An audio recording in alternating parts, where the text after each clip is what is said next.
She's anxious. I'm anxious. I'm anxious. Hello and welcome to this week's episode of I Think I'm Human Too. We have Court here. Okay, Hi. Actually, let's start that out right there. What the hell is your real name? Is it Court? No, it's Courtney. Okay, do you go by Court or do you go by Courtney? People call me Courtney. I prefer Court. I just feel like Court is my name. Yeah. I called you Courtney once and I was like, oh, that feels wrong. I was like, wait, now I need to ask her, what's your actual name? It's funny because like my best friend, I grew up with my best friend. She's 6 years old, or since we were 6. And her little brother, when we first met, he was like 2, and he would be, every time I would come in, he'd be like, hi, Court. And ever since then, I'm like, Court. I love Court. Yeah. I love that. People always want to call me Katie or Caddy or anything, Kat. And I'm like, it's Catherine. So it's funny. A lot of people go by shorter names, and I'm like, no, I like my full name. Even when I was naming my kids, I was like, how do we nickname them? I don't know why. I'm just like a big nickname person. Like Ethan is a very short name, but I'm like, Eth. I call him Eth now too, because I'm like, oh, what's Eth doing? And then I was like, okay, this feels weird. Is Eth coming? Is Eth coming? I did say that, didn't I? And he's here. He's getting coffee. Raphael has to work because we moved it up a little bit. So I was going to try and get him off early today, but not happening. It's all right. Next time. I love that. So Court, we got the lowdown. Her name is Court. The TheCortReport. Yes. So you are a content creator full-time, right? I am, yeah. I love that. And you also do makeup. But you're not doing it next year. No, I'm taking 2024 off. I keep saying I'm taking it off. I don't know how long it'll be. I can always come back to it. Yeah. I just feel like I need a break. I love that. Especially with everything that you've got going on in your life. You're probably like, I want a break too. Yeah. And when I started my makeup company, I was at a time in my life where my kids were really young and they were home all the time. And Ethan traveled a lot for work. And I was like, I need to do something. I don't know what I want to do, but I want to do something. Yeah. And I really got into doing makeup, and weekends was my only time that I could work. And Ethan was like around to take the kids. And so I started doing that, and it was like my thing. And now it's like my kids are at school all day, and then I never see them. And then on the weekends they have all their sports stuff, and and school nights and everything. Yeah. I'm like missing it. So, and your makeup is always flawless. I'm like, okay. How long does it take you to do your makeup every day? No, honestly, not long at all. Like, no, that doesn't surprise me. Yeah, you probably got it down pat. Yes, I have to be so quick with brides and bridesmaids and stuff. So I mean, it takes me like today. It took me like 35 minutes. Yeah, and that's like my quick. Yeah, I sometimes love to take a long time though. If I'm like, oh, it's just my chill time, I'm just gonna do makeup. Yeah. I love that. It's a passion, and it is an art, truly. Yeah. I'm a 10-minute girly. Art, yeah. It's bad, but I never change my face up ever. I'm like, here we go. Yeah. Here we go. It's either I'm wearing makeup or I'm not wearing makeup. Yeah. So I don't know. Did we ever talk about this? Because you and I went out to dinner. Yeah. I found you when I was getting married. That was kind of how I told you this story. You did tell me this. Yeah. You said your friend. Yes. Referred you. Yes. So back in the day, I was getting married and I was looking for a makeup artist, and one of my best friends sent me your page, and I was like, oh my gosh, she's like got a lot of followers too. Yeah. And I didn't go with you. I ended up going with my hair girl who does it on the side, because I just already had the relationship with her. Right. And she was available. And then I was like, that was when I started following you. How did you follow me? I found you on TikTok first. Okay. And I then was like, oh my God, I love her. I love her vibe. Thanks. We are like this. I just feel like we're very similar in a lot of ways. Yeah. And then I started following you on Instagram. Okay. And then I feel like you followed me back, and I remember texting my best friend. I was like, oh my God, remember Catherine? I was telling you on TikTok. Like, she just followed me back, and you're like, okay, this is exciting. So it's so funny. It's so funny being in this realm, because the bigger I've gotten and the more creators I've met, like people will DM me or text me, like my family and friends, and they're like, oh my God, you know her? Yeah. And I'm like, they're just normal people. Like, it's so fun though. I know. When I went to LTKCon last weekend, I met a Real Housewife like Gretchen and Slade. They were like on the Real Housewives of Orange County. And it's so, when you meet somebody that you like have watched on TV and you meet them in real life, you're like, you're just like a real person. And it's so hard to remember that, okay, this is a reality TV show. These people, like, they can edit it however they want to. She was like terrified to go to meet all these other creators, because she's like, I feel like everybody hates me because of how the show made me. The drama that they instill purposefully. Yeah. And like purposely edit people to look bad a certain way. And you just have to remember, like, these people are real people and they put themselves out there. And I've doing this now and like meeting other people, especially like the people you look up to for so long, and then you meet them. It's made me realize that I will never be a fangirl in this lifetime. Like Taylor Swift could be sitting here and I'd just be talking to her completely normal. Yeah. Because we're all just normal. It's really, I do not do that either, because I just don't. I always like, I love you. And when I met you, I was like, oh my God, this is exciting. But I wasn't ever like, oh my God, it's Catherine. Like, I'm shaking. I just like, no, I'm like, you're a real person. And like, I don't know. I just feel like I'm just so chill about it because they're people. My favorite is when we have like the inside scoop though, where like you meet someone, you're like, oh, you are not who you are online. Yes. I love that also. Like, I'm like, and then like my friends would be like, how were they? And I'd be like, oh, fine. You just don't know. Yeah. But we'll probably never hang out again, but it's fine. Yeah, that's fine. Yeah. But I do love, because you're exactly who you are online. And that is one of my favorite parts about having you on is, one, because obviously we got along so well. Yeah. But two, every person that I have on Human Too and like get to share their story, it's a real story that so many people probably go through and they just don't advocate for. And I love that you're real and raw on your page all the time. Yes. Thank you. Even through the hardships. I know. Oh my God. Yeah. I think when I started like doing, because I started with YouTube. Okay. And when I started that, I mean, there's nothing it's always been just my life. And I just love like sharing it. Even when, Nevaeh got diabetes, I think that was one of the first times that I was like, oh my God, I need help. And I didn't know anybody at the time who had type 1 diabetes, but you find like a community of people, and it makes you just connect to those people a lot more. Absolutely. Like, and your community. Absolutely. By sharing like your story, even if it's fucking hard. Yeah.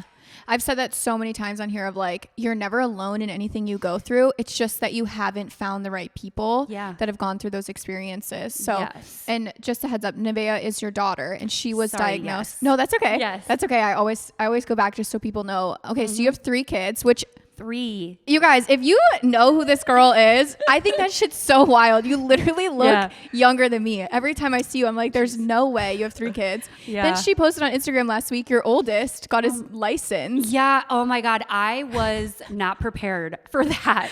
I cannot imagine. It was the wildest thing. But yeah, Austin gets so much shit. He looks like he could be your brother. Like you two look like, and you just have a great relationship and feel like friends. Yeah. I love him. I genuinely just adore my kids and I love hanging out with them. And Austin, he's just got such a great personality. He's 16.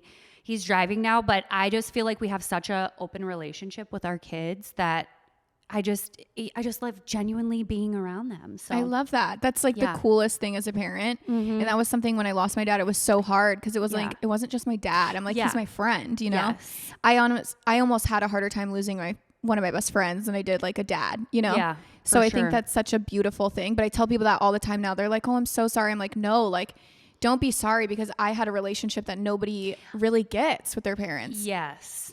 I feel like I related to you a lot, and that's how I found you. I think it was like my dad texted me and he said, want espresso martinis? And I was like, oh my God. Are you close with your dad? Yes, I am. I love that. And my mom too, both of them. But like my dad and I have like just this different relationship, and where it's like we don't really have to talk. Yeah. We don't have to be like, I love you, you're the best. Like my mom is like that. She'll just be like, oh, I love your hair today. Whatever. Me and my dad just have that connected thing. So I love it. I love that. So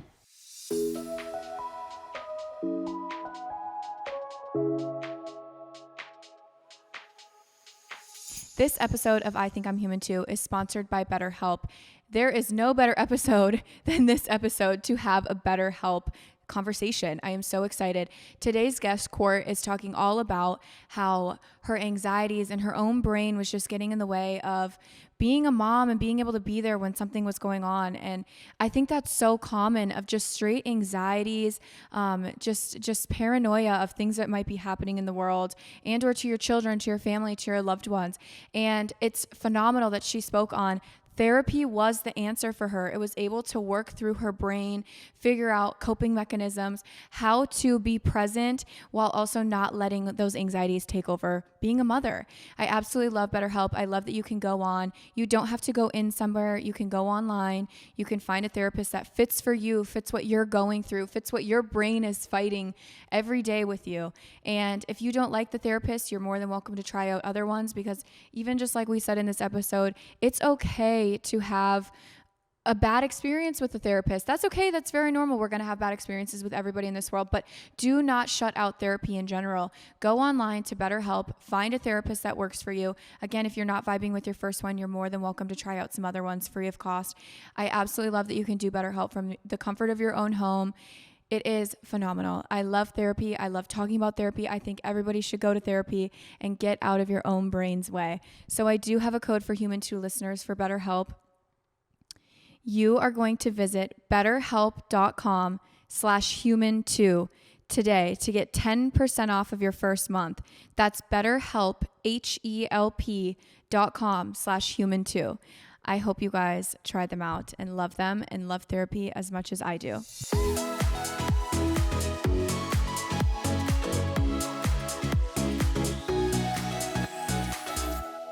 It's sad. It's definitely sad, but I think that's one of the, I'm trying to like articulate the words with emotions out of it.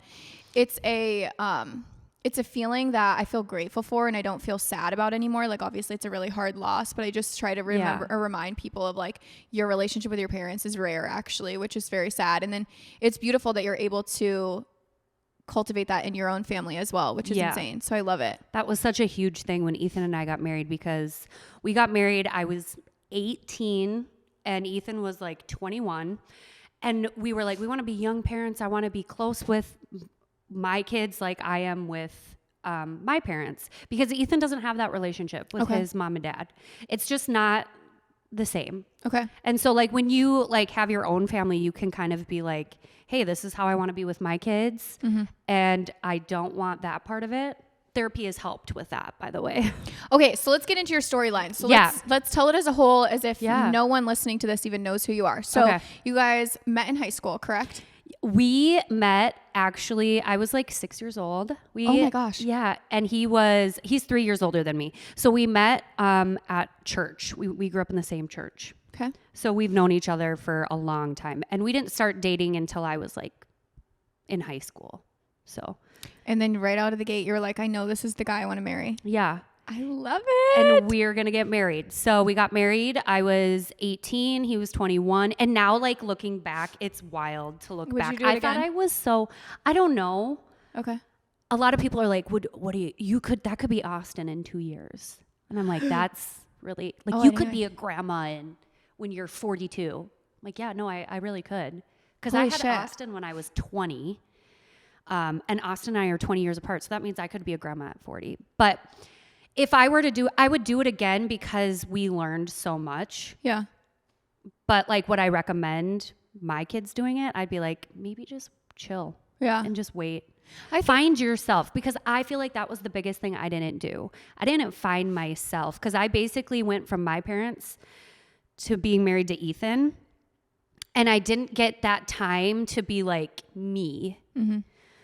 How did you maneuver that through the relationship then? Because oh my gosh, we've separated a couple times. Okay. We've gone through some hard stuff, because at 24, I say this all the time, I feel like I went through like a midlife crisis. Like I was 24 and I felt so old. Like I was like, I have 2 kids, I have a house, but like I don't know who I am, what I want to do. Yeah. Because I never went to college, and I was like, I thought I wanted to be a dental hygienist. I thought I wanted to be a hairstylist. And I knew I wanted to be a mom, but then I was like, you kind of feel lost when you're a mom, because you're just like doing the same things every day. And I felt like I wasn't contributing to anything. Mm-hmm. And Ethan would continue to remind me like, no, you're helping, like you're with the kids, like we don't have to pay for daycare, that kind of stuff. But then I was like, I think I want to go to college. I feel like I need to be, I was just so confused. It's like what I can. 24 is still so young, I think. So young. I know. And I think like 24 is like when most people are graduating college. Yeah. And so my best friend, she took a different route. She went to college, and I almost like, you want what you don't have sometimes. And so when I was like 20, pregnant, and all my friends are like, drinking. Oh yeah, I'm going to go to a movie. And I remember having a newborn at the time being like, I have to have a babysitter to go to a movie now. It just like, yeah, definitely a different path. Yeah. And I just didn't know who I was. So it wasn't really until I was like 27, 28 where I was like, okay, I'm finding who I am and what I want to be, separate from Ethan and separate from like my kids. Like I needed to be my own person. And it just like felt like I couldn't find that for so long. I love that storyline because I feel like so many people probably relate to that. And my mom has a similar story to yours. When I was talking to her, I was like, I didn't realize, and I didn't take it and internalize it like it was my fault by any means. And I know I didn't ruin her life, but I do, like even right now I'm about to be 27 and I'm like, I feel like I'm just now starting to get my feet on the ground of like, I look back at who I was at 23, 21. I'm like, I don't like her. Like I apologize for anybody that knew her. I think you posted that on your story and like, it was like a saying. And I totally feel the same way. I'm like, if you would have met me at like 21 to like 26, you would not know the same Court as you know now. No. Like I'm not even remotely the same. Like I was confused. I just felt like I wasn't in a place to just like, I'm like, why would I give advice to anybody at like that age? I just like didn't even know who I was, you know? I was a piece of trash. Like I was treating people horribly. I was not good. And then especially my drinking kicked in at that age because you can. And then I actually took a break from alcohol because I was like, am I an alcoholic? Because when I would drink, I would get angry, like really mad. Yeah. And when you think of like a stereotypical alcoholic, and I mean this with like the kindest way possible, of like stereotypically you're like, oh, they're an angry drunk. So that's what I thought alcoholism meant. I was like, oh, like I'm an alcoholic. I got to stop drinking. And then it was not a good phase of life. But when I found that quote, the quote was something like, you don't necessarily need to know who you want to be, but you know who you don't want to be. Yes. And that was exactly like when I look back at just a couple years ago, I was like, holy shit. I know. So I couldn't imagine doing that with babies on my arm and just still being lost in the sauce of life. I know. And I think that's why I had such like a not weird, but it was like such a different reaction than I thought when Austin turned 16. Cause I was like, I feel like he basically grew up with me. Yeah. And that's such a weird, but he did. Like I was 20 when I had him and I like didn't really know who I was. And we just have like matured together. And I appreciate this kid because he is like, he asks so many questions like, so like, what if I got married at this age? What do you think about that? Like, what do you think about me? And he has a girlfriend. So he'll ask, he'll ask me like, we got in this fight about this. Am I in the wrong? And I love when people are like that. He just doesn't act like he knows. He just wants to be like... He wants to learn. Yeah. I love that. I love that. I love that you've opened up that trust with him too, especially because even online, like you can see that your kids want to be around you as well. Like they always want to hang out. Like you guys literally just look like a little friend group. Yes, we are. And I love that. I'm like, okay, let's go to a movie today. And they're like, okay, you know, and they'll sit in my chair. I have in my bedroom. It's like it's above it. Oh, that was the radiator. Sorry. She's coming on. Oh, she's kicking. It's never done that during filming before. Oh, it's like loud. But in my room, we have our bed, but then we have this big like love sack and they'll just sit there and they'll tell me about their day. And I love that. Excuse you, ma'am. Excuse us. You're being rude over there. Could you imagine filming at my house with the 2 dogs? Oh my gosh. This is the best part about this space. Yes. We never get interrupted. Yes. Oh, that would be like Poppy. The other day I was on a phone call and she just was like, burp, burp, burp, burp. Yeah, it's horrible. My editor at one point was like, okay, we got to do something. Like this editing is so bad. Cause I'd be like, stop. And then I'd have to get up and then get back and I would miss, it felt like literally listening to me was like the worst ADHD you could ever have. Oh yeah. It was like, I wait, definitely have that, so I get it. People would DM me and be like, can you go back and finish that sentence? Like I was waiting patiently. I was like, sorry, Abby was the star of the show. Okay. So your kids are your friends. Yes. Even you and Ethan though, that's something. So you guys have been together 17 plus years now? Yeah. Married 17. So we've been together, I guess like probably 19. Holy almost. shit. I know. I was 16. Oh God. I just turned 36 and I was 16 when we started dating. That's 20 wild. years. 20 years. So you've been with him longer than you've been away from him. Yep. That's insane. It's wild. It's wild. That is crazy. Okay. So give me advice because you guys act like you guys are best friends. Like he goes everywhere with you. You go everywhere with him. You guys are both very supportive of each other. But since you've had the ups and downs, how do you get to that standpoint 20 years later? Okay, I was thinking about this last night because I had a feeling you were going to ask me this question. And Ethan and we have been through and we are totally opposite. Yeah. So I am an all over the place kind of person. He is OCD type A, like he has to have his ducks in a row. And I'm like, we don't need to be in a row. Yes. This is Raphael and I to a T. And so when we were first married, it was really hard to navigate like living with somebody with OCD. It's definitely hard because if he has a plan and then we switch plans, he's like, not okay. He cannot handle. I'm like, I love being like spontaneous. Yeah. Like, oh, let's go to like, if you're like, oh, I want to go to Colorado. I'm like, I'm coming. I'm coming. New York, whatever. No, because you on a plane. I would invite you, but I'm a little scared too. I don't like planes. But I think the biggest thing, and I feel like it's so easy to say, like communication is key, obviously. But I think like learning how you guys both tick is so much better. So like, I know you were talking a while about love languages, like that kind of stuff, but also learning their love language because you give love how you want it. So like me, I will give gifts, but because that's like what I like getting gifts. You know, like that's one of my love languages. So I give gifts. But to Ethan, he's more like quality time. Okay. And sometimes I'm like, I could just be in the same room with him and not talk. And he's totally fine with that. That's what he wants. Fine. He just wants to be like by me. So I feel like giving love on how, like learning their love languages as well. And then also we are huge into the Enneagram thing. And that has been like, what is that? Life-changing. It's like a personality thing. They have numbers from like 1 to 9. And my sister actually is like really into it. She took like a class, like everything.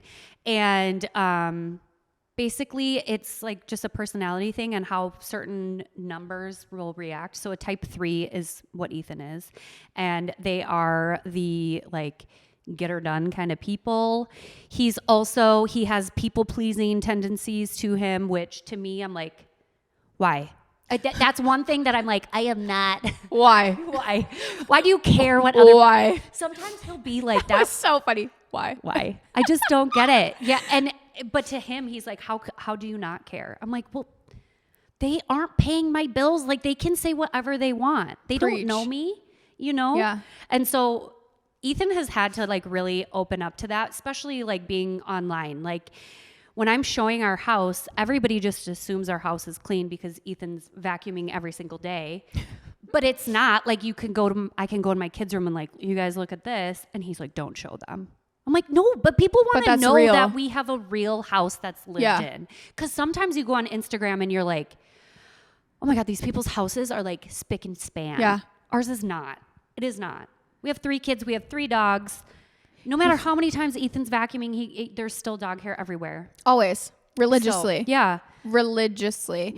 I love that you brought that up because that's something that I've been really struggling with the larger I've gotten and being in the same, because in this job, I think of it as almost like when you hit someone with a certain level of you feel like you have to be at that level, right? It's kind of like a promotion. Like, oh, once you're hired on and you're just like the normal employee, that's kind of like when you're just starting out. And then you start upgrading and now you're the boss because you get more treatment, you get more money, like you upgrade your home. And I'm looking around like, I won't film in our bathroom upstairs because we never renovated it. Yeah. And like the outlet still has no cover on it. It's just this raggedy old shower. It's just a disgusting bathroom.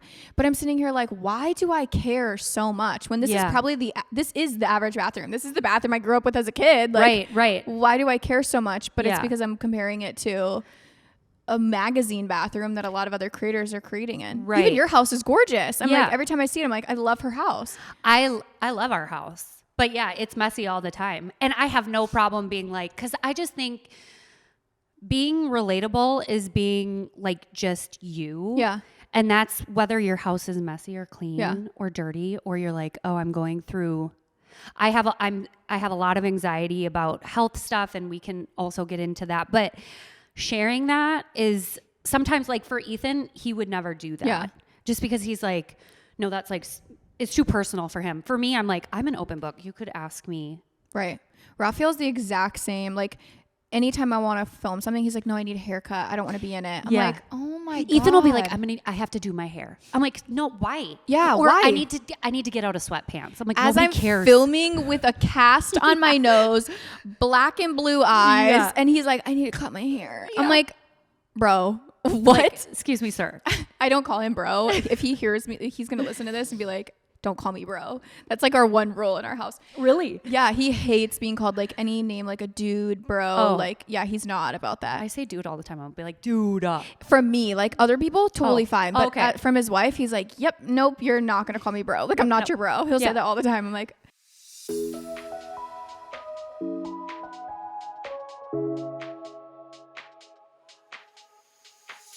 I have shared about AG1 many times on Instagram and here on the podcast. I absolutely love AG1.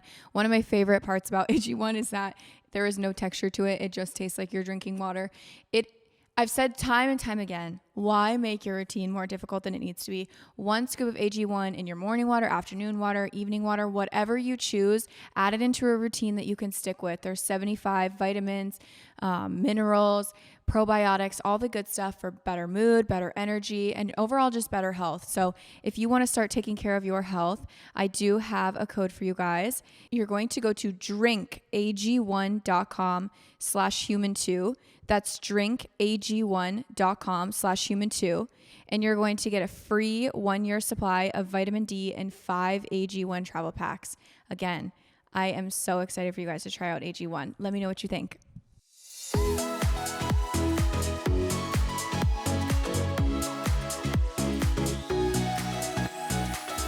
Do you have like a nickname for him, or do you just... Such a weird name. Yeah. Okay, so when we first started dating, I would call him Raphael, and then I started calling Ruffy Freak. I don't remember where it came from. Yeah. But then it turned into Rafiki. Okay. And then I dropped the Ra, and then it just became Fiki.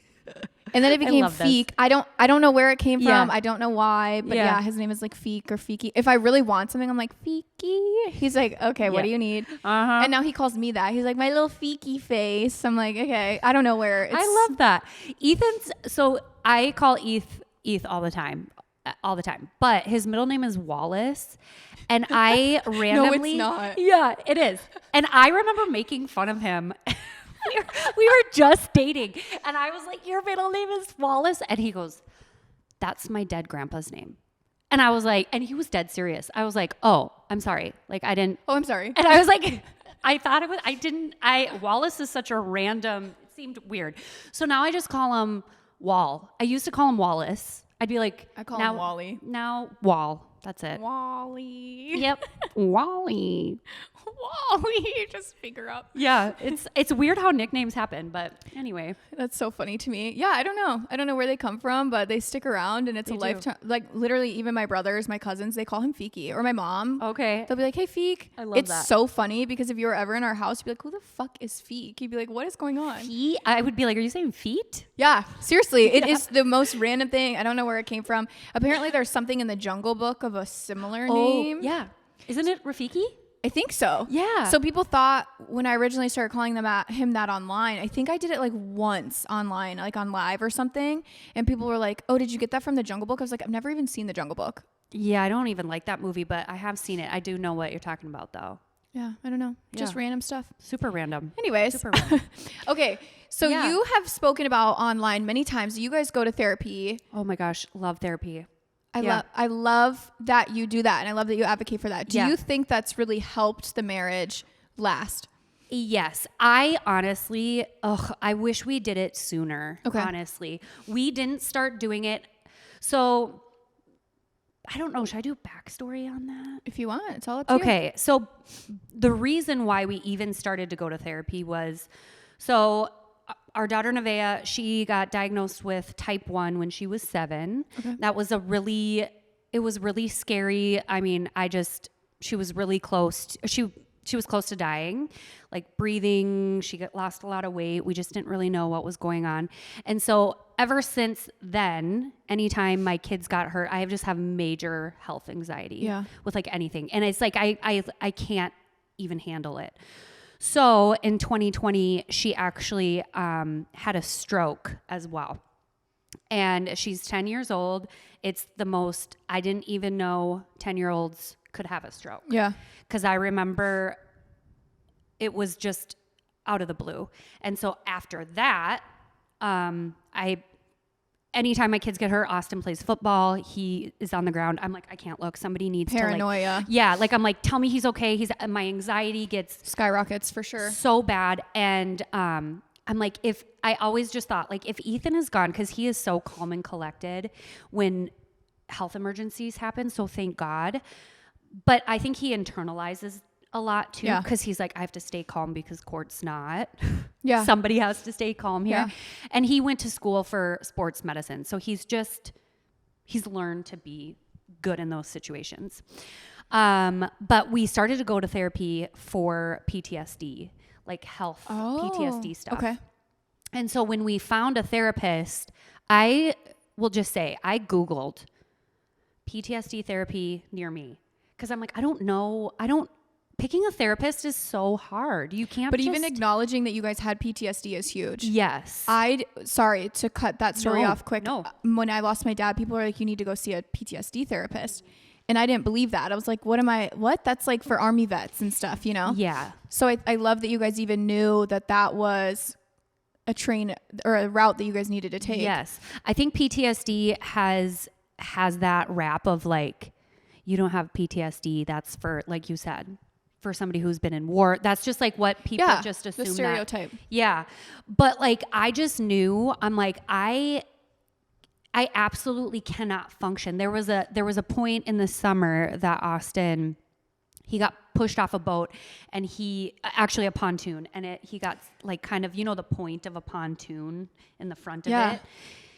He like scraped his whole belly, and I thought his guts were going to be it was really bad. My parents were freaking out. My sister was freaking out. Oh, you guys were there? And we were all there. Okay. My sister actually, it was like they were joking around, Austin and my sister, and she pushed him just like a normal thing. But he tried to stay on the boat instead of fall. So it was terrible, but it looked like he got cut from here all the way up. Ugh. And my mom immediately was freaking out. So then I was like in a corner in a ball, and I'm like, somebody tell me it's fine. And I, for 5 minutes, was like that. And I'm like, I don't want to be that person or that mom that can't help the kids. Yeah. Like I literally physically couldn't do anything. And then that's when I was like, you know what? I need help. Yeah. Like I can't do this by myself. And we went to therapy, and then we ended up talking about, like, we talked a lot about the health stuff, but then it started diving into like our backgrounds and our childhood and then our marriage. And so it turned into way more than just like PTSD.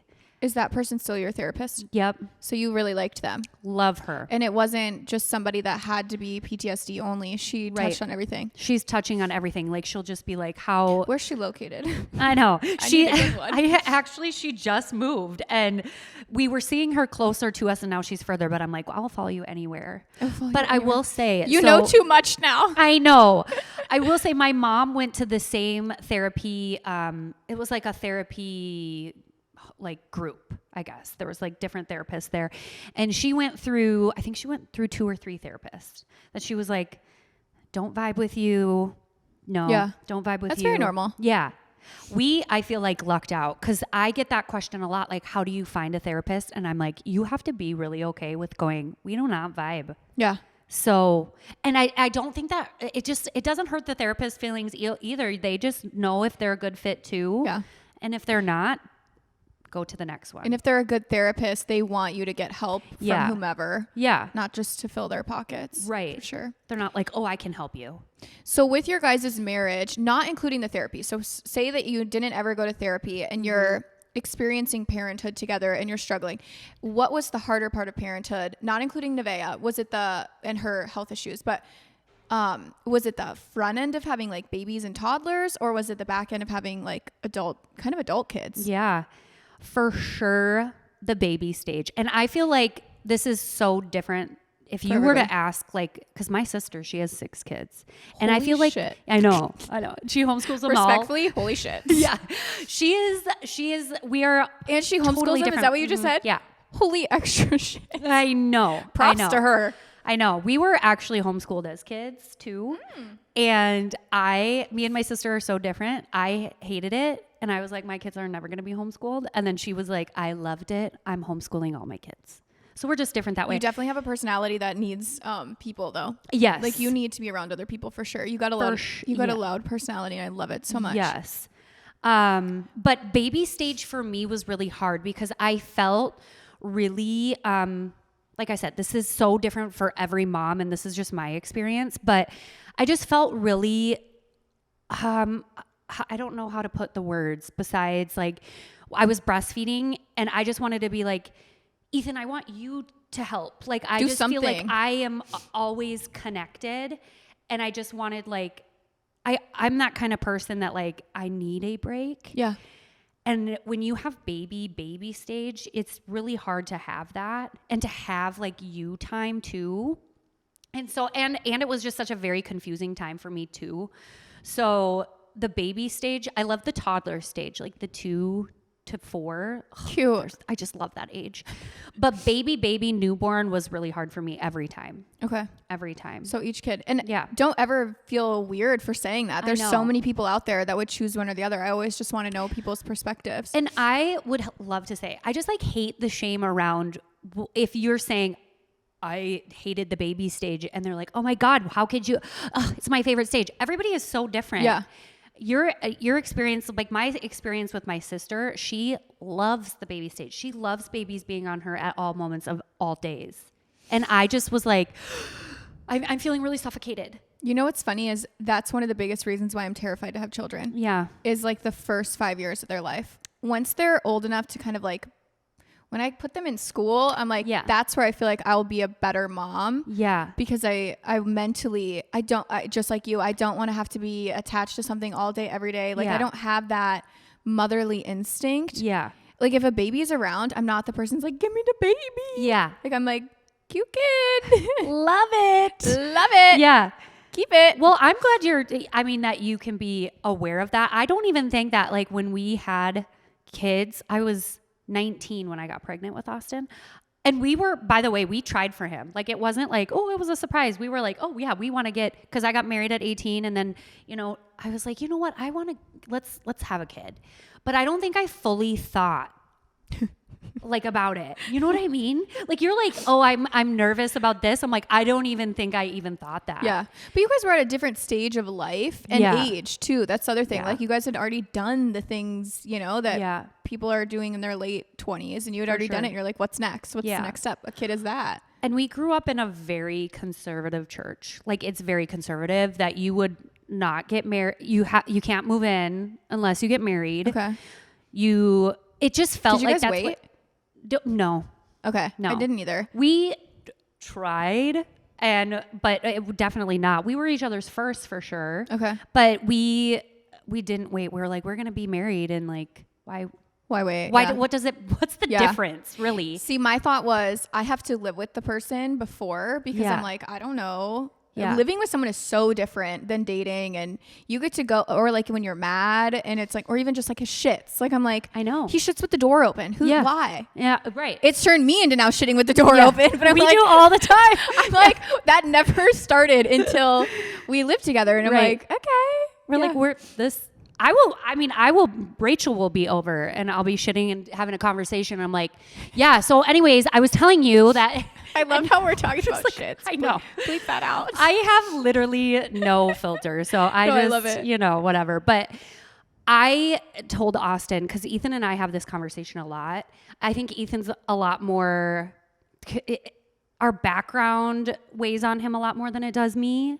Okay. So like being brought up in a church that was so conservative and really fear-based almost, he'll be like, I don't want Austin to have sex until he's married. And I'm like, really? Really? Like, hit him with the why? Yeah. Why? Why? Tell me your reason. Like, I mean, we all want that, right? Yeah. But like, that's just not realistic. No. And I'm like, I want him because I just felt like I want him to experience whatever like once he's 18, what are you going to do? Right. You know? Well, even now it's like, what are you going to do? Ground him forever? And then what? And then do what? Ooh, that just got smoky. It did. That got really smoky. It's like black smoke. It's like black smoke. No, literally. That was a big guy. Okay. So I want to touch, you talk a lot about Nevaeh. So she's your middle child and the only girl. Yes. Our little princess. I love that. She's so cute. She's so funny to me. Her little personality. She is me as a kid. It's so wild. Like, I love her for that. I saw the photo. I think it was Ethan that posted it the other day of her. Yes. She looked, when she had her makeup done, yeah. She looked identical to you in that photo. I was like, holy crap. Cause I've thought she has a good mix of the two of you guys. I think Austin looks a lot like you, like very much so. Everybody says that he looks like Ethan, but I feel like I think he looks so much like you. Yeah. I think he's got Ethan's head shape, but oh my God, he's your kid for sure. Oh my God, he has his freaking big ass head. Sorry, Ethan. Push that baby out. It was terrible. She said it on me. Yeah. Ethan knows push that baby when they out. put hats on, I'm like, you guys look ridiculous because their heads are they're massive heads. They're like unbuckled at the back. Yes. Not snapped all the way to the end. I'm like, he bought a hat stretcher off Amazon. Did he really? Literally, because he fits in like no hats. Raphael's got a little peanut head. Oh yeah. Not my Grayson has a normal head, so there's that. But Nevaeh is definitely like She's a good mix of you too. I can't figure out who Grayson looks more like though. I know Grayson is. He's kind of like off camera the most. Yeah, he's Does he more. Choose to be? Is he quieter? He's not. He just kind of will. He's by me a lot. Like he's definitely a mama's boy, but like he just. I don't know. He's always running around doing something too. Okay. So maybe just the age. He's wild. He's just like Ethan. He cannot sit for the life of him. Like I'm like, a little bit of ADHD in there. Oh yeah. If you were my firstborn child, I would be like, we're done. One and done, baby. Yeah. He was such a great baby, but like when he started walking, he was climbing everything. Yeah. So, and Nevaeh has by far been the chillest. You can tell she's the easy one for sure. She's just so chill. But if I need somebody to be like, hey, do you like my outfit? All my boys will be like, yes, Mom, I love it. Nevaeh's like, no. Yeah. I'm like, okay, the girl's got to keep it real. I know. I'm like, thank you. I knew somebody would tell me the truth. I love that she's the only girl. I was the only girl, and that was kind of my relationship too, where I was like, I was the easiest kid, my mom always said, but I definitely ran the roost of like, my brothers knew to listen, and I was always going to shoot it straight with my parents, like no matter what. Are you your firstborn? No, I have one older and two younger. One older. That's right. That's right. Okay. Yeah. So Nevaeh is like the boss of Grayson. Like she's. Oh, wait until they're older. She'll be the boss of Austin too, for sure. Yeah. She's just got to get her footing right. She will too. She's a little boss, but she's the toughest kid I know. I mean, with everything she's been through, it's honestly, I feel like if you have a kid who goes through a lot of like hardships and they help you go through it too. Yeah. They're teaching you because you've never been through it. Yeah. So, okay. So she was diagnosed with type 1. Yep. She was diagnosed with type 1 when she was 7. And if I can do a little PSA, if you have a kid who is, I just want to say, this is what to look for if you have a type 1 Please. diabetic. Going to the bathroom a lot, peeing all the time, drinking a lot of water is a big sign, and being kind of lethargic and dizzy and losing weight, but still eating food. That was something that she's always been a very small kid, like skinny, just, grew a little bit slower.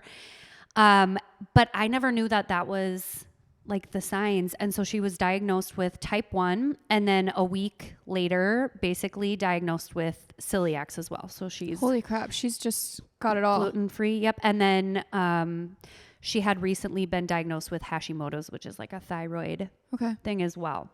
I love that you gave that shout out, because my brother, my older one, was 6 or 7, around that same age. I think he was 6.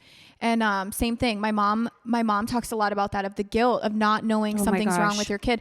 She actually, it's my stepdad at the time. He's no longer in the picture, but my older brother would wake up to go get water and was up all night long. And my stepdad's mindset was to punish. And it was like, get a spanking, go back to bed. Like, stop waking up. Like you're waking up because you just don't want to go to sleep. Yeah. And my mom internalized so much guilt there, of like, we were punishing him when I have goosebumps. Yeah. It's hard. I felt the same way. It's weird, because you think their body is like metabolizing sugar so fast. So they are literally so parched, and you think like, stop drinking so much water, then you won't pee your pants.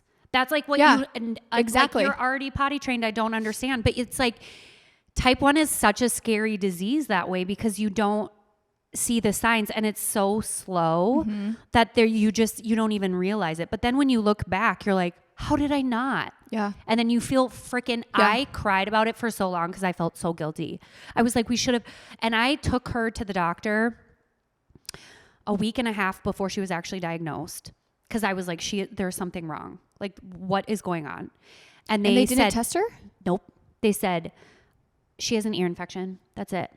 And I was like, okay, this is so weird. She does not have just an ear infection. She is like so many other things. We brought her back like a week later, and she was worse. She was at that point then like puking, which is a close sign that she's like really up. Just, yeah. And then Ethan, luckily, his boss was like, have her tested for type 1. And body's covered in chills now too. Yeah, I Googled it.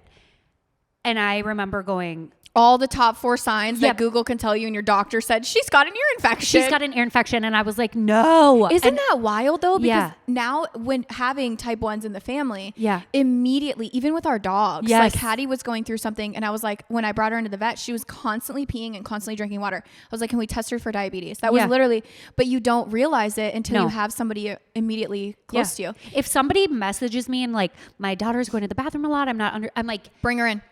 Bring her to my house. I will test her blood. Like it's so easy to just have a blood check. It's such an easy thing. I wish it was like a yearly appointment check. I wish it was part of your routine. Yeah. Yeah. Because you could get diagnosed 6 months before you could even go into DKA. Your comas and stuff. Or your seizures and stuff. Yeah. My brother's teacher actually was the one that was like, called my mom. I was like, you need to come get him and take him to the hospital immediately, or we're calling an ambulance. Oh, like, my gosh. It got to that point where he was just walking around like a little skeleton. Yes. And my brother and I, we actually, when we hit high school, he was a senior, I was a freshman, and we had the same math class. Yeah. Really weird, but I was that ahead of my time. And there was a kid in that class that was just going through the ringer, and he was kind of a bully, low key. Like, he was not a nice kid. Yeah. He was really mean to my older brother, like really bullied the hell out of my brother. And when this kid was going through this, medical stuff, my brother didn't want to say something to him, but he was like, he told me on the bus one day, he was like, Kat, like, I think he's got type 1 diabetes. Like, but he was probably 16 at the time, came back a couple weeks later, sure as shit, he was type 1 diabetic. Yeah. But it's just like, you don't realize the symptoms and the signs and all that stuff until later on. It's such a slow process, and it just seems like something so normal. Like, stop drinking water. Now, all of us siblings, I don't know if they've ever told you this, like, if the other kids ever go through something, they test me right away. Every time I'm ever going through something or like any symptoms, because they say, within that same bloodline, you have a higher chance of getting it in your lifetime. Yeah, I check my kids' blood like randomly. My mom does that all the time. My mom did that to me as kids all the time. I'd be like, not my finger. Oh my gosh, great. I remember Austin being like, no, like he'd cry, and I'm like, let's just see where you're at. I feel like it's such a good thing. Even Rachel has had sometimes where my best friend, her daughter was going through something, and she was like going to the bathroom a lot and all this stuff. I was like, bring her over right now. I'm going to check her blood. Give me your finger. Yep. And I'm like, oh, you're at 90. You're good. Yeah. Normal. It's wild. And even just the advocating for even seizures now. As a 10-year-old, I knew how to handle a seizure. Yeah. I think that's a training that a lot of people should know of. Like anyone drops in your classroom, you got concrete floors, like get their head. Like I know. Start right away, like figuring that stuff out, because I absolutely imagine Nevaeh having a seizure in class and the teacher doesn't know how to handle it. I know. That terrifies me. I think about it. Sorry, I know I'm adding all the time. No, you don't. It's something I think about because Nevaeh had a moment where after her brain surgery, she had passed out, but I happened to be there. Okay. And I remember it's something that I'm always scared of. Like she's going to go low and she's going to pass out, or she's going to be too high. She's going to have a seizure, like that kind of stuff. Yeah. You think about that all the time when you have a kid that could happen. But when it happened, I remember yelling, Eth! And he came running. I was like, she's low. He came running. He had a juice. 5 seconds later, Austin's up with a juice from downstairs. They know what to do, yeah. Like I was like, go team. We were like, she was fine. I happened to be there to catch her, but like everybody came in a second. And then I was like, I actually feel a lot better that had happened. And everybody just knew what to do. And everybody, besides me, of course, I was not calm. I just was like screaming like, Ethan. But they were there. They had the juice and the nose thing that I can't even remember what it's called, but it's just like a quick dose of sugar. So we used to carry he's got like a little fanny pack he goes everywhere with. Icing. I remember being up at our cabin one time, and it's all the way north, like almost to Canada. Yeah. 20 miles minimum from like civilization, basically. Yeah. And we were sharing a bed, and I just remember waking up in the middle of the night getting kicked, and I started kicking back. Yeah. Because I thought he was just like messing with me. And then I realized like immediately my body like woke up and I'm screaming. Like all the parents came running. They like rushed into the hospital. Yeah. Scary. It's terrifying. Yeah. And it changes you for sure. Yeah, it does. Being a parent with something like that, I've asked my mom this too, because obviously she's had a kid that goes through health problems, and it's terrifying. And all that, but how do you maneuver keeping her in good spirits? Because I feel like you guys do a very, very good job at that. Even if you got anxieties going on, she always seems to be in good spirits about the situations. Ethan and I feel like we're naturally more positive people. I remember when she was diagnosed, and I remember being like, there's always for me something to be thankful for. Is it really hard that she's diagnosed with diabetes and we could be really mad? Yes, all the time. But I'm like, I am so thankful that there is insulin, that she can be alive to be 90 with this disease because of insulin. I am thankful that there's a Dexcom that I can look at our blood sugars all the time. I just feel like for us, there is always a silver lining. My mom, when I was younger, I remember it being so annoying, but she would always be like, choose joy. Choose Cute. Joy. And if I was like mad about something, it's probably ridiculous when you're 12, you're mad about like, oh, I have homework, whatever. I got these crayons and she's got the colored pencils. Yeah. She'd be like, choose joy. I'm like, okay, mom. But now as an adult, it's very natural for me to do that. And Nevaeh is exactly the same. She has had, I think the hardest thing for her to go through was her like being diagnosed with celiacs. I was going to say the food would be the hardest for me. She's like, I can't have mac and cheese, but now like, thank God there is so many more options for gluten-free than there was. I mean, even 5 years ago, there's so much more. So her poor little body. Mm-hmm. She just goes through it. I know. And she literally, you would never know it. No.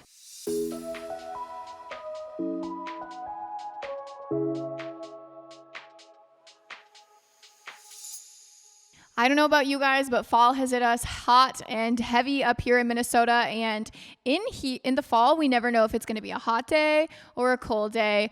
So we try to utilize all of our days as much as possible outside, just get that fresh air, that warm sun until we no longer have that for the next few months. So the last thing on my list is grocery shopping, and the first thing on my list is a patio anywhere I can find it. HelloFresh makes it so simple. Raphael and I sit down every weekend. We pick our meals. They have over 40 different recipes every week that you can choose from, and they deliver directly to your door in an individual meal package, which is phenomenal. They do the grocery shopping for me so I can enjoy the rest of patio season whenever I can get it in. And not only that, but it is so simplistic. It comes with an instruction card with step-by-step, word for word, pictures as well of how to make each meal. So even Raphael gets in the kitchen and makes these meals because it is just so simplistic for him. So we absolutely love HelloFresh. We understand why they're America's #1 meal kit, and we think that you should try them out too. We do have a code for you guys if you are listening, which is absolutely amazing. You are going to go to HelloFresh.com/50human2 and use code 50human2 for 50% off plus free shipping. So that's HelloFresh.com/50human2 and use code 50human2 for 50% off and free shipping.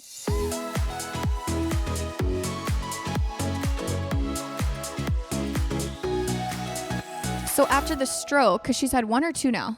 So she had one stroke in 2020. And that was, I think, probably the hardest thing that we went through because it was such a surprise. And it was one of those things that I thought it had to do with her diabetes because backstory, they went for a walk and it was in December. Who's they? Ethan, the boys, and then my sister's husband and their kids. It was it was 2020. So they're like, we need to get out of the house. Okay. And this was back when COVID had already hit. And then there was that gap where we were free for a little bit and then it came back again. And so they were like, let's go for a walk. And it was freezing. They came back and Nevaeh was like, my hand feels numb. And we were like, oh, it was really cold outside. So we'll just warm it up. But then it just progressively got worse where she's like, it feels really heavy. And then there was a moment where she picked up her arm and she put it on the table. She couldn't move her arm. Not at all. She couldn't even lift it. And I just was like, something's wrong immediately. And I knew, thank God. So Rachel had come over that night. We were going to watch Real Housewives or something. So I was like, she's like, knows how I am. She's like, Court, do not Google it. Cause I am immediate Googler. And then I'm like, oh my God, whatever. Self-diagnosis on WebMD. Yeah. So I'm like, okay, well, you look it up and you tell me what maybe it could be. So then, we're thinking oh, it could be a type 1 thing. They have. Yeah. The nerve senses. The nerve thing. So that's what we thought it was. But then, so Ethan brought her to the hospital and they were like, yeah, just in Maple Grove. And they were like, no, you need to go to Children's. And they didn't tell him what it was. No. They just said you need to go to Children's now. Yeah. And they had and when he walked into the emergency room, there was already a team there because Maple Grove had called. And it was how terrifying. Yeah. And he didn't tell me any of this. We've worked through this during therapy. He didn't tell me any of this because he didn't want to scare me. And you were not happy with that. You wanted to know. No, because so the last time I had seen her, it was at that time in the emergency room, you could only have one adult with you. Oh, okay. So I was COVID, duh. Yeah, I was at home with the boys, and then Ethan was saying, when we left Maple Grove, that's when I noticed that her left leg started dragging. Walking. So she couldn't move her left arm, and then it was her left leg. And then he's like, okay, this is so weird. So then when I got there the next morning, she had already had her MRI, which we were just talking about. It was really hard for her. MRIs are scary and they're if you're remotely claustrophobic and they're like, you can't move. They're just kind of we're trying to get our job done. Stop moving, And it's a kid. She was puking. She got the hiccups. She was bawling. So it took 2 hours when it should have only took 45 minutes. And she's in the tube and out of the tube. And then when I got to the hospital, Ethan came and met me and he was like, her MRI was terrible. He was bawling. And we walked up the stairs and I remember her saying, hi, Mom. And she smiled. But it's only half her face would move. Half her face was smiling. And I was like, hi. And I remember being like, what the fuck is wrong with my kid? What the fuck happened? Yeah. And then she was like, I have to go to the bathroom. And they had to help her to the bathroom. Like she had a strap and she couldn't move her left leg at all. And I was like, what and I was like, I need to go into the hallway, because I think for me, the biggest thing was like, I don't want to scare her. Absolutely. So I was like, yeah, hi. I'm going to go outside. Yeah, hi. I'm going to go cry in the corner for a second. Please don't mind me. That's exactly what I did. I walked out into the hallway and I was in the corner and I was sobbing because I was like, this is not how I saw her 12 hours ago. And now she's Then they didn't have they didn't have the results back yet? You didn't know? Not yet. And then after I had my moment, there was such a nice nurse. And can I just say, thank God, I am so thankful for nurses and doctors, because they are like the most caring people ever. This nurse came over and she gave me a hug and she gave me tissues and some water. And I was like, thank you. Yeah. I couldn't even say thank you. I was just like, that's how big of a mess I was. But then I walked back in, and that's when the doctors came in, and it was like 5 of them. And she was sitting on the bed watching TV, and they're like, so she had a stroke. They said that in front of her? Mm-hmm. Do they ask, like, do you want to take this outside, or do you want to? I honestly don't remember. It was such a foggy. I just remember after that, I heard nothing. Yeah. And I text my mom and I text Rachel, and I was like, she had a fucking stroke. She's having a stroke. Like it was still in process of like going through. So like with a stroke, basically what happened was her brain, her vessels aren't the same they're just not as strong. Mm-hmm. And one was completely blocked. And so most of the time with strokes, they just have to watch it, because there's like really nothing you can do besides let it do its thing.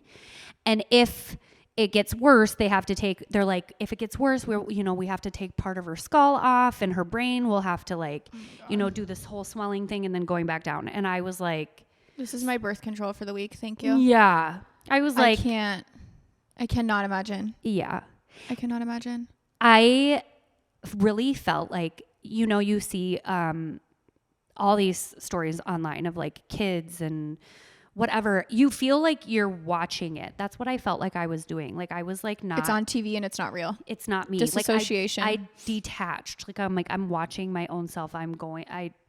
It was the weirdest thing. And now she's had 2 brain surgeries? Yep. Okay. And we actually get our results today. So positive vibes. Positive vibes. But yeah, she, after her stroke, she was doing really well. And they just kind of, she has to have an MRI, every year now, just to check her brain and the vessels and whatever. But last year she had an MRI and they were like, we think she needs brain surgery. Basically, she needs more arteries to her brain. Like her vessels aren't that strong.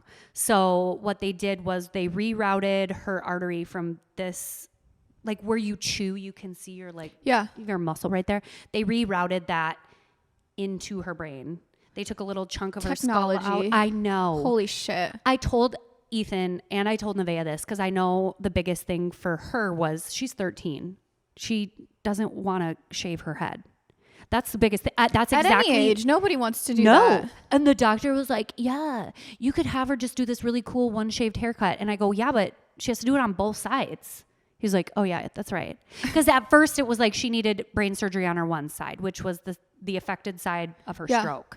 Then they were like, well, her other side actually has a blockage as well, which we weren't expecting. So we need to do it on both sides. So they were a month apart. And what they did was they just rerouted it. And the first side it was like such a successful surgery. And I'm just like, they're like, in the real world, this is not a popular surgery, but like in neurosurgery world, this is a pretty common surgery. Okay. And I'm just like, Nevaeh, just think like they have done this other times. Like you're not the only one that's had this surgery, and you're not the first one. Like, it's like, I'm like, who thought that like, I'm going to take this artery and then I'm going to reroute it. We're going to move it. And then let's see if it works. And then we're just going to stitch you back up and send you on your way. Yeah. Like, good luck. I remember watching your stories, like patiently waiting, because I felt like so attached to the story and just like praying to fucking God she came Yeah. out and was totally fine. Yeah. Yeah. I'm sure I can't imagine being in your shoes, but even as just a follower at the time, like I hadn't even met you in real life yet. Yeah. And I'm just like, holy shit, just like literally kept refreshing. Like, is she out? Is she out? I know. If the first one was actually, it took longer, but it was like a 3-hour-ish surgery. And to add type 1 diabetes on top of that. Yeah. They had to make sure her blood sugars were good the whole time. She couldn't eat anything the night before, which actually is very good for, surgery. So her blood sugars just stayed the same, but she was able to keep her Dexcom on.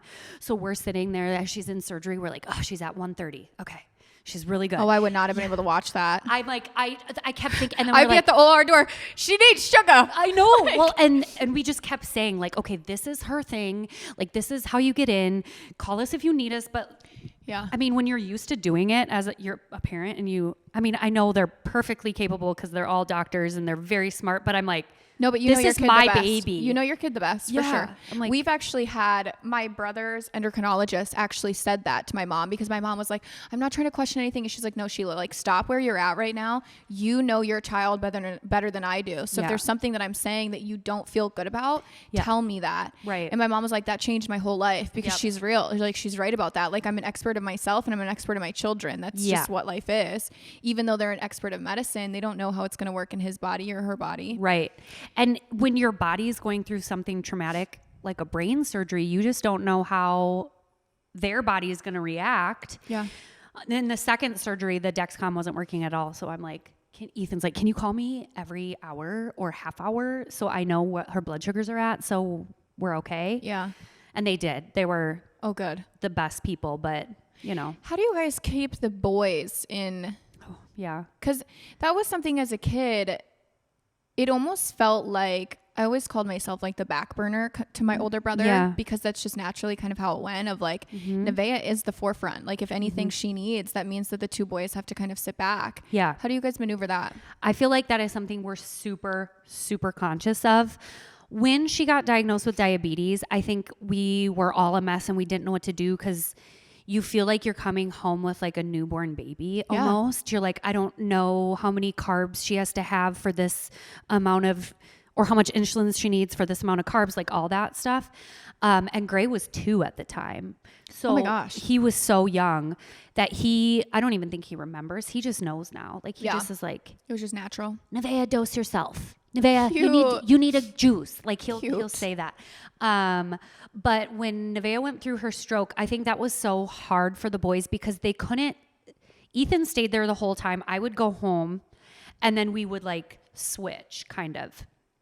And they stayed at my mom's, which my mom she's a lot like us. And she was like, okay, we're going to make popcorn. We're going to do all these fun things. And people were so beautiful. Sorry. Side note. She's amazing. She's honestly. I see where you get your genes from because I'm like, literally her mom looks like you're like, those are her kids. And like you're the sister. No. When we go to the store, I sound so Minnesotan. No.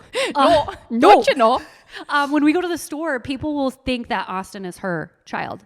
I'm like, no, he's mine. I can see that. She's the grandma. And they're like, what? She's like, yes, I'm the grandma. She just loves it. She's like, I'm the grandma. Yes, sorry, I know I cut you off. No, and I was like, holy shit, when I saw your mom, I was like, yeah. What? I know. She puts me to shame. What the hell? She's gorgeous. She's the best person ever. And she's the best grandma. So she was like, I remember she did like fun activities where she had like, oh, I have this hot cocoa bomb that we made because it was in the winter and we pour hot water or hot milk on it. And they did all that. But then when Nevaeh came back, I think that's when they realized like how bad it actually was because she had to have a walker. She couldn't go to the bathroom by herself. We had to help her. And they are the most, it's like, okay, I want to, empathetic. So it's like Austin was bawling and it was like, it really hit them then.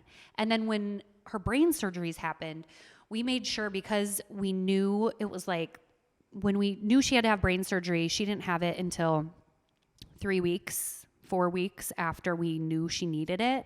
So we had time to prepare and we had time to prepare with the boys too. Okay. Like, okay, I'm going to take you out separately. I'm going to take out you separately so that they felt like they had that one-on-one time with us and that we knew that they were being taken care of too. Because I always feel like people are so sweet online and they send just Nevaeh stuff, but they also send Austin and Grayson stuff too. Because they're like, I know how it feels to feel like left out. And I hope they never feel that, but we are just I feel like really, you guys do a really good job at it. Yeah. Clearly, obviously, you guys are a little unit and I love it. Seeing you guys online, again, you guys just feel like a friend group. Yeah. But we didn't, it was odd. And obviously I was in a different time of life as a kid than like the world is now. And I had different parents, but it was very hard. And now as an adult, I'm like, I still feel like he comes first because it's just like, he has to with medical needs. And we're always like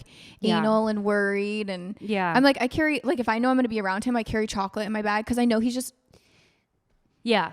always low all the time. Right. I'm like, right. Why? Right. Why? But you guys do a really good job at that. And I love it. Thanks. I love your life. I do. I think you're such an inspiration and you're one of my favorite people online truly to follow because again, you're real, you're open, you're raw. And anytime you get any backlash or like a hateful comment, you're respectful back and you explain. I've seen so many creators online where they're just like, they tear into these people and you're always like, well, let me explain from my point of view. Yeah. Because even just before we started filming, it's hard when it's 30 seconds of a TikTok or you're making something entertaining. That's the whole point in us being online. Like content creators are supposed to be entertaining, knowledgeable, like whatever we're doing. And you guys are an entertaining page. And people like, we were just talking, like we get threats from people being like, you're an idiot.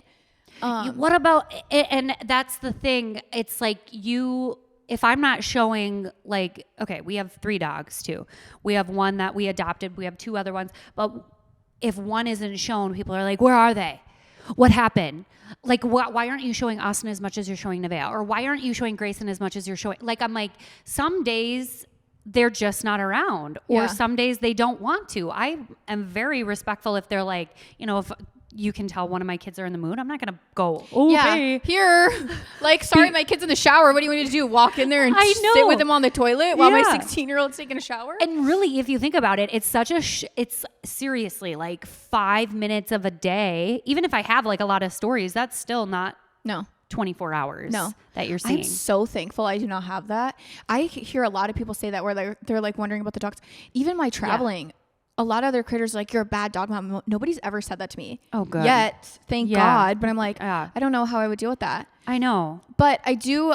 So a lot of people, I'm sure, probably did you get any backlash for sharing Nevaeh's story? Some. I feel like I've gotten, oh gosh, how do I even put this? I think it's how I reacted during it. Okay. That people had a reaction to, apparently. Okay. Like, I went to the gym and they're like, I can't believe you're going to the gym when your daughter is having brain surgery. I'm like, she's not having brain surgery today. She's in school.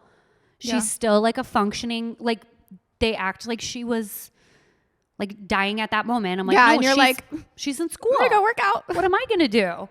But yeah, I mean, I've heard some, but I also feel like for me and for us, like, I just wanted all the prayers that I could possibly get. And if I'm like, hey, Nevaeh's having brain surgery or Nevaeh's having a stroke, like it was something so bigger than I could even feel like I could handle. Send all the prayers up. Yeah. And I felt so much love. And so those couple people that are like, I can't believe you're sharing this, that, and the other thing, I just am like, okay, well, you can share whatever you want to share. Yeah. I love that. And that's, I keep saying I love that to you. I'm like, I love that. I love that. I love that. No, I really do though, because there's so many, again, like I was raised with a brother with type 1 and he had nowhere near the extensive stuff that Nevaeh's gone through. Yeah. But even as a sister, I felt alone in that moment. And I'm sure my mom felt alone in that moment. And even just to be able to relate at the same moment of like, my mom felt so much guilt and you felt the same guilt of like, I didn't even know my kid was going through something. Yeah.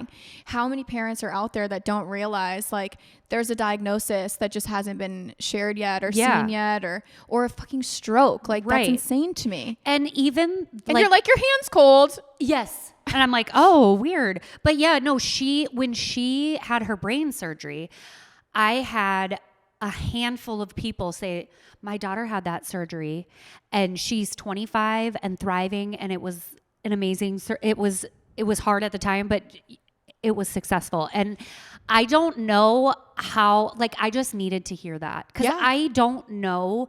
I mean, I know some people with type 1 now, but at the time, and even with these brain surgeries and stuff, I feel like relating is something like you just say can't, if you're not getting it around you, and there's not, I mean, I don't know if you knew very many type 1s besides your brother. I still don't really know any. Yeah. Not many.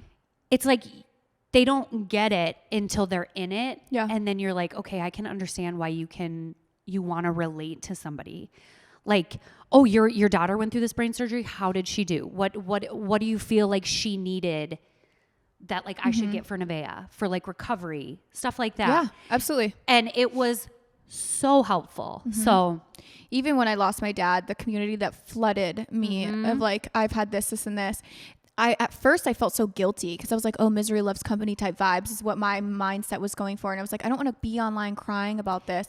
But then when I posted, and the only reason I posted my dad's death was because he was so present on my social media. Right. And I was like, I can't lie. Like, I can't be like, oh, my dad's just gone. Like, you know, like I knew I had to make a public statement. Yeah. And then that was where this whole idea of Human 2 came from, because I was like, holy shit, the amount of people that go through things in the quiet and in the dark of their own home, because it's just a stigma of like, you're not supposed to share the hardships. Like everybody goes online and shares their highlight reel. And I say all the time, I'm like, stop, like, let's be real, because how many people are sitting in misery and just like sitting in their own dark room, like thinking that their rain cloud is never going to go away. Yeah. And I think it's so easy. I feel like you were sharing a while or recently, I don't even know, but about like looking at people's highlight reel and comparing. But like you could look at our family and if you just did a quick little thing on my Instagram, you'd be like, oh, they have not a care in the world. Not a care in the world. I wish. Yeah, I know. I'm like, right? But like, I mean, I share a lot of our fun times, and like Ethan and I do like couple challenges and stuff like that. But there is so much more to everyone than what they're sharing on their on their highlight reel. And it's a lot deeper. And I think the more people are vulnerable and like put themselves out there, it gives people permission to do the same. Yeah. Like if you're sitting here being like raw and real, you're like, wow, okay, I have to share something too.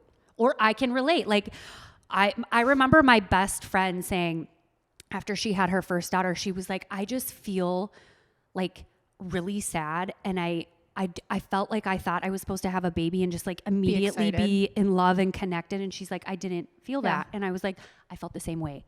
Like, you're not alone. But she was like, I was so scared to even say that out loud. Yeah. But there's a lot of people that say that and they think that, and then they just automatically think like, oh my God, I'm a bad mom because I think this, that, and the other thing. But you're like, no, it's just a normal. It's so normal. You don't realize how normal it is until you start talking about it. And then you have people going, yeah, I did that too. I posted something right after my dad had passed. I couldn't be around my grandma. She's 95. I'm like, how the fuck are you 95? And my dad died at 60. Yeah. It wasn't anything like, obviously if she could change shoes, she would have. Right. But I posted that and it was a video that went viral and people are like, I can't be around my aunts and uncles. Like I can't be around anybody over the age of like that I lost my parent at. Yeah. And it's funny because my aunt actually saw that video and has like shunned me for saying that because like, how dare I ever say that? But I'm like, that was a true feeling to myself. And how many thousands of people out there were in my comments that day being like, I relate wholeheartedly. Yeah. And it's sad. It's very sad. It is sad. You had just posted yesterday something about like, when are you going to stop? What was that video you posted? Something about like, what's stopping you from? We're both like, so bad at this. We create our own content. What are you talking about? I was like, which one? Right. Which one? You know how much I post online? Are you kidding me? I know. What was it about like being your real self kind of? Yeah. I feel like for a long time, it was mostly like in my 20s when I was going through that weird time that like I never felt like I was fully myself. Yeah. And then when you finally realize you're like, I do not care if somebody's going to say something about like me or my family or whatever, like that, you can think whatever you want, but I'm still going to live my true life. Whether you think like, yeah, I don't think you should be doing that. I don't think you should be saying that. I hate that. I hate that so much. Yeah. And people give so much unwanted advice. I know, it's wild. It's like I wasn't asking, I was just sharing. Just telling you. Somebody said to me, I like your hair better shorter. I was like, cool. Weird. I didn't ask you. Why? Yeah. Why? Tell me why. It's fun. Okay, but I was just saying to my girlfriend, because she started her social media journey, and she was like, I got this comment and I was so sad. And I was like, any level, everybody's always going to have haters. Yeah. The bigger you get, which is what you're working for, right? Like the Kardashians, how many haters do they have compared to us? Every like, day.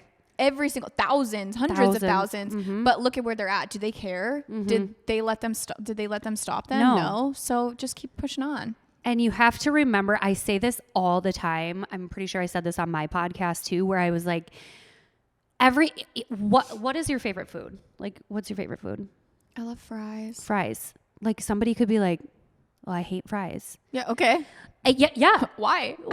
How? But like, you could be like the best pizza in the whole entire world, rated like 10 out of 10 for like, it would still be 95% of the people. Like there's people that aren't going to like you no matter what you do. Even if you tried to appease them, they still wouldn't be happy with you. Yeah. They'd still be like, you know what?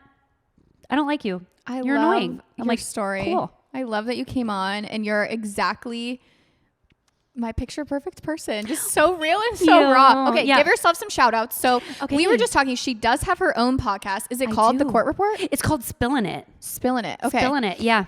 And you're only on Spotify at this moment. Yeah, we were talking. I'm gonna do the Apple thing, but I'm on Spotify for right now. Okay. Ethan and I just talk about life, what we're going through, different things. I've only seen it on your thing, and I think I actually do remember you linked the Spotify, and I was like, oh, I don't have Spotify. Yeah. And then I've been trying to find it on Apple, and I'm like, there's no way she's not on Apple. I know I should. I was typing in your name, his name. I was like, what is this? I couldn't find it. Okay, so and then your Instagram and TikTok are The Court Report. Yep. Just The Court Report and no you. So CORT. Yes. And I'm not a court reporter. Where'd that name come from? Honestly, so I had a YouTube and it got, I don't know, something happened to it, got like hacked, Always happens. Yeah. People are so annoying. Okay. So annoying. So then I was like, you know what? I need to come up with a different name. My name at the time was like Court 4545 or something. And I asked my best friend, I'm like, you guys need to help me come up with a name. And so her sister-in-law at the time said, what about The Court Report? But spelt how you spelled it. And I was like, oh my God, I love that. Cause I'll just always say like, I'll report back. Like, do I love this product? I'll report back, Cute.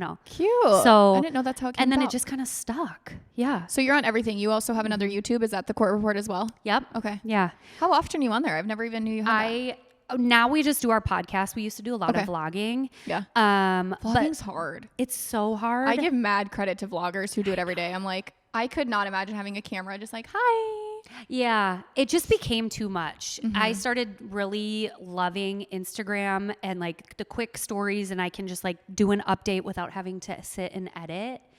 And so then I just started doing that. I love that. And TikTok's fun too. So fun. It's kind of wild, but just don't read the comments and you're fine. I know. I go in for like the first 10 minutes. I'll if I post something, I'll kind of like scan my For You page for a couple minutes, keep up with the comments, because normally like the first few comments are pretty nice. I engage with those and then I get off. I'm like, I don't want to see the rest, because as soon as that video starts taking off, I'm like, here comes the hate.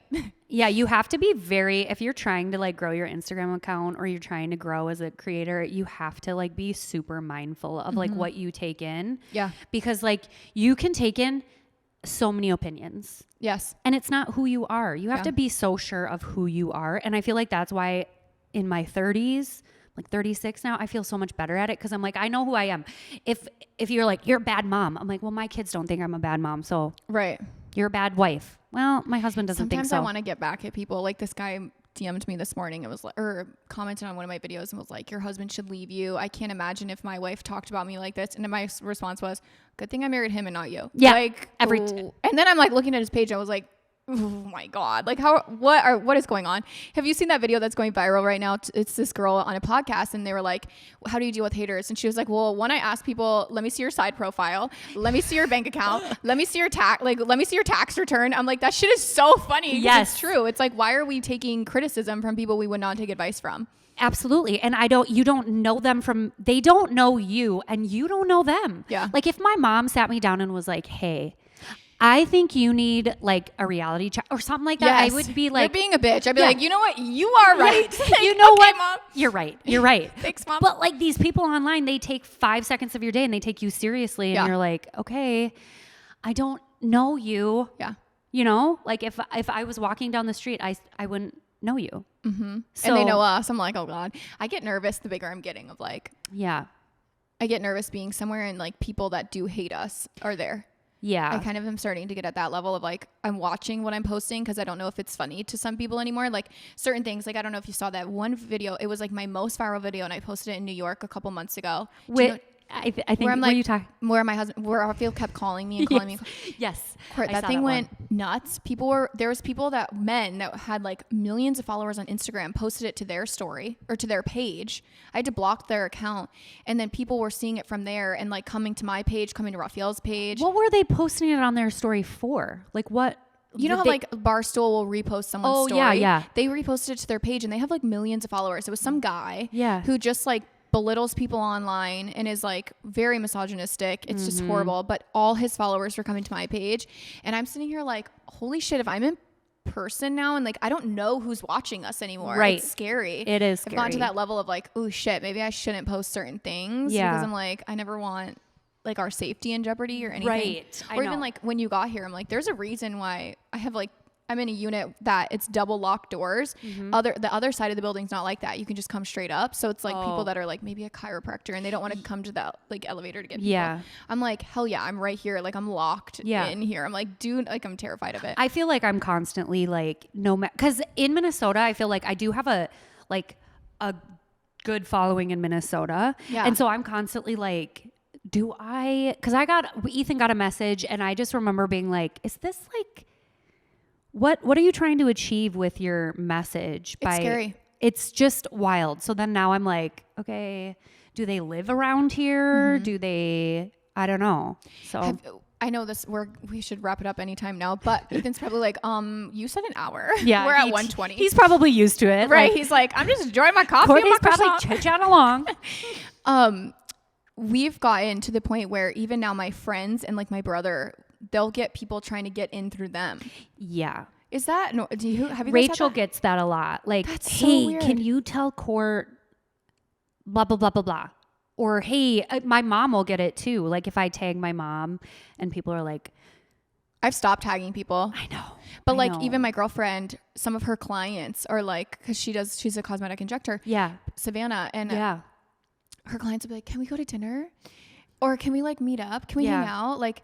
It's the oddest thing. And I'm like, what do you think I'm going to come to your guys' dinner? How does that make her feel? Like, does that make her feel like, are you using me just to hang out? Oh, you know what I mean? Absolutely. And it's hard because it's like, sometimes you're like, you kind of feel absorbed when you're like, oh, maybe they just want me for Catherine, you know, like, right. That's so weird because maybe they have no fucking idea who Catherine is, but it's just odd that it's like, you've been a client for 5 years and now you're like, well, let's go to dinner. Yeah. Like, I'd love to hang out. It's very odd. It's super weird. I don't know how it makes her feel. I mean, I'm sure that's not a good feeling. Yeah. But I just try to remind people all the time, like, I'm like, even when I meet people and they're like shaking, I'm like, I'm a normal person, you guys. Like all the time I'm online, I'm always saying like, we are so normal. If you ever meet us, we are literally all humans. Yes. So stop trying to get together with my friends or like my brothers. Like people will be like, Aaron will be out at a bar and people are like, coming up to him and they're like, can we get a drink together? And Aaron's like, no, it's okay. Thanks. Like, no, thank you. Right. It's like, you can buy me one though. Yeah. Like, yeah.